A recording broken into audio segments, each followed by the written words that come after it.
अच्छा, तो रिसेंटली है ना किसी की शादी अटेंड करने के लिए मैं खेड़ में गई थी बहुत सालों के बाद में। खेड़ में ही मेरी स्कूलिंग हुई है, तो मैं कह सकती हूँ मेरा बचपन लिटरली वहीं पर बीता है। तो ये मेरा प्यारा स्कूल, ये मुकादम हाई स्कूल है उर्दू मीडियम से। मैं यहाँ पर 8th स्टैंडर्ड तक पढ़ी हूँ और ये स्कूल वाकई में मेरे दिल में अभी तक बसा हुआ है। और इसको दोबारा से देख कर है ना सच में दिल खुश हो गया मेरा। तो स्कूल का जो इमारत है ना, सब उसके के ऊपर अच्छे से काम किया हुआ है, पेंटिंग वगैरह बहुत सुंदर लग रही है स्कूल। और उसके साथ में इतनी सारी मेमोरीज़ है ना सीरियसली। और ये वाला जो रास्ता है ना वो तो काफ़ी ज़्यादा इंटरेस्टिंग है। और यहाँ से है ना हम लोग अक्सर खड़े होकर सामने नदी को देखा करते थे। I do remember that. और नदी बहुत ज़्यादा सुंदर दिखा करती थी। वेल, शादी के लिए सारी गाड़ियाँ वगैरह यहीं पर लगी हुई थी। अब मैं बताते हैं उस नदी के बारे में। तो ये है जगबुड़ी नदी। और इसके बारे में बहुत सारी बातें मशहूर है, ट्रस्ट मी। कहा जाता है कि इस नदी के अंदर 7 कुएं हैं। ये नदी सबको अपने अंदर खींच लेती है। हर साल इसको अपने अंदर आदमी चाहिए होते हैं, इसलिए उनको खींच लेती है। लेकिन ये सारी अफवाहें हैं, सारी कहानियाँ हैं। बात तो ये है कि ये मीठे पानी की नदी है और जो मीठा पानी होता है ना, वो चीज़ों को अपने अंदर खींच लेता है। और कुछ ऐसे ही होता है कि अक्सर जब लोग इसके अंदर नहाने वहाने के लिए चले जाते हैं ना, तो तेज़ बहाव के कारण या फिर जो मीठा पानी होता है उसके कारण अक्सर लोग इसके अंदर डूब जाते हैं। लेकिन ये नदी बहुत ज़्यादा सुंदर है। लेकिन जितनी ज़्यादा ये सुंदर है ना, उतनी ही ज़्यादा ये ख़तरनाक है। क्योंकि इसके अंदर जब बाढ़ आती है ना, तो लिटरली आधा खेड़ डूब जाता है पानी के अंदर। और इसके आसपास के इलाके भी डूब जाते हैं पानी के अंदर। लेकिन ये बहुत ज़्यादा सुंदर है, कुछ भी कह लो।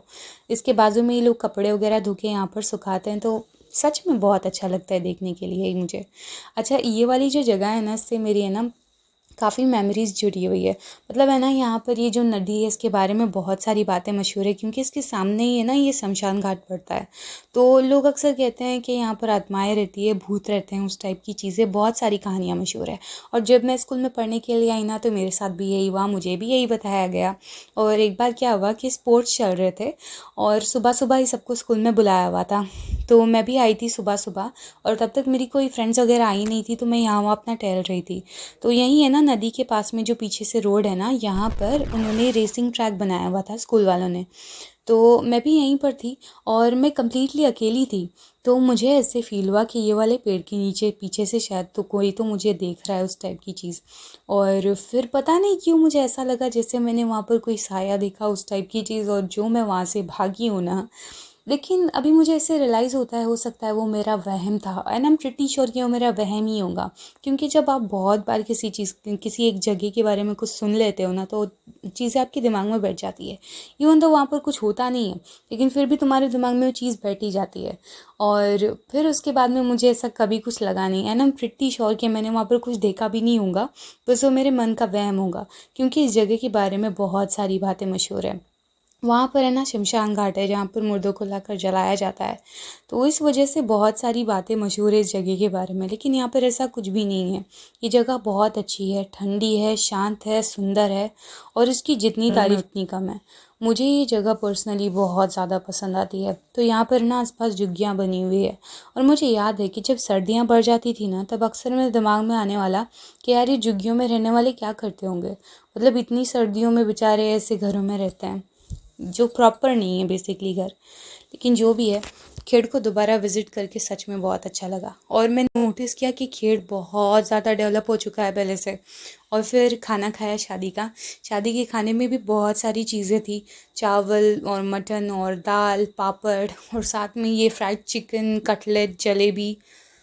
बहुत अच्छे से खातिरदारी हुई हमारी, सीरियसली। साथ में कोल्ड ड्रिंक और वाटर तो होता ही है। फिर उसके बाद में है ना, हम लोग यहाँ पर अपनी गाड़ी का वेट कर रहे थे, तो ये दुकान थी वहाँ पर। इसके अंदर है ना होलसेल में प्लास्टिक की चीज़ें मिल रही थी और काफ़ी सस्ता सस्ता सामान था। मेरे पास काफ़ी ज़्यादातर चीज़ें थी, तो मैंने वहाँ से ऐसा कोई शॉपिंग तो नहीं करी। लेकिन मेरे साथ में जो भी आए थे ना, उन्होंने यहाँ से अच्छी खासी शॉपिंग कर ली। और यहाँ की जो ओनर थी ना, वो भी बहुत ज़्यादा स्वीट थी, बहुत अच्छे से बातें कर रही थी। और उसने हम लोग को यहाँ पर बैठने के लिए भी जगह दी, ताकि हम अपनी गाड़ी का इंतज़ार कर सकें। तो इस दुकान का नाम था ओवी प्लास्ट। और वाकई में दुकान वाली भी बहुत अच्छी थी और दुकान भी बहुत अच्छी थी। लेकिन मैं दूसरी दुकान पर गई, वो सेल था, वहाँ पर मैं गई। और वहाँ से मैंने सेरामिक का कप लिया, क्योंकि आई लव सेरामिक। और उसको कवर करने के लिए मैंने वो पीछे किचन वाला टावल भी ले लिया। मैंने ज़्यादा कोई चीज़ें शॉप की नहीं, क्योंकि मेरे पास मोस्टली चीज़ें हैं। लेकिन मैंने बच्चों के लिए खाने के लिए ज़रूर चीज़ें ली। ये वाला बिस्किट और कुछ क्रीम पाव, और फिर मैंने एक केक का ब्लॉग भी ले लिया।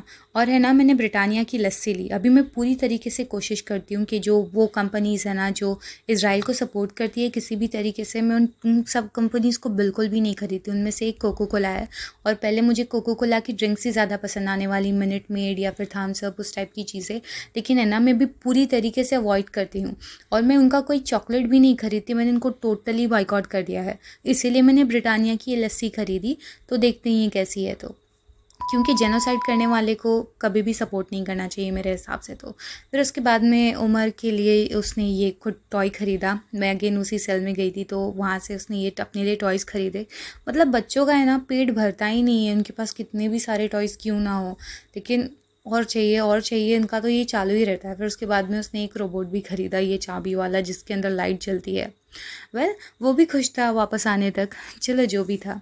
फिर उसके बाद में मैं जब घर पर वापस आई ना, तो मेरा दिल यहाँ पर लगा हुआ था, मेरे पौधों के पास में। मुझे टेंशन था कि अगर बंदर आ गए, उन्होंने मेरे पौधों को कुछ कर दिया तो क्या होगा, उस टाइप की चीज़ें। लेकिन जब मैं घर पे आई ना, तो सब कुछ ठीक था। मैंने इनको अच्छे से पानी दिया और मैं इनको निहारने बैठ गई। बस ये इतने सुंदर लगते हैं ना, सुभान अल्लाह, बहुत सुंदर लगते हैं सच में। और मेरे सारे के सारे फ्लावर्स बहुत अच्छी तरीके से ब्लॉसम किए हैं। ये सदाबहार वाला, फिर इस वाले पॉट के अंदर मैंने मिर्चें लगाई थी। ये वाला अलग हो गया था, तो मैंने इसकी एक एक्स्ट्रा कलम बना के लगा दिया। फिर मेरा मैरीगोल्ड, सब कुछ बहुत सुंदर था सच में।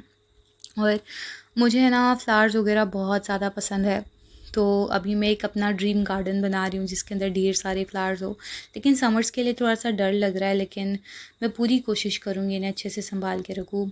फिर मैंने बॉटल्स काट कर इनमें थोड़े बहुत सीड्स डाल दिए थे, तो उनकी भी सीडलिंग्स आ गई है। तो अभी मुझे इनका भी ध्यान रखना है। और सीड्स को जर्मिनेट करने के लिए मैं मोस्टली ऐसे ही करती हूँ, बॉटल्स काट के उसके अंदर मिट्टी डाल के सीड्स लगा देने के, और फिर आ जाते हैं सीड्स, अच्छी तरीके से ग्रो हो जाते हैं। लेकिन ड्रेनेज होल्स बनाना ज़रूरी है अगेन। तो जो भी था, अभी डालिया कब आएगा, मुझे सच में इस बात का इंतज़ार है। जब डालिया आएगा ना, आई एम प्रिटी श्योर कि इतना ज़्यादा सुंदर लगेगा ना। डालियास बहुत सुंदर होते हैं। और फिर ये यहाँ पर मेरा बेटा, दुनिया भर के खिलौने हैं इसके पास में, लेकिन फिर भी इसने मिट्टी के साथ ही खेलना है। मिट्टी से पीछा छूटता ही नहीं है।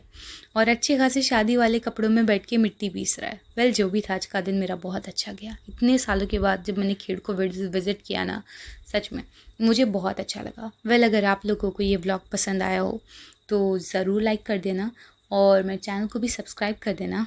और मैं मिलती हूँ आपसे अगली वीडियो में, तब तक के लिए अपना ध्यान रखिए।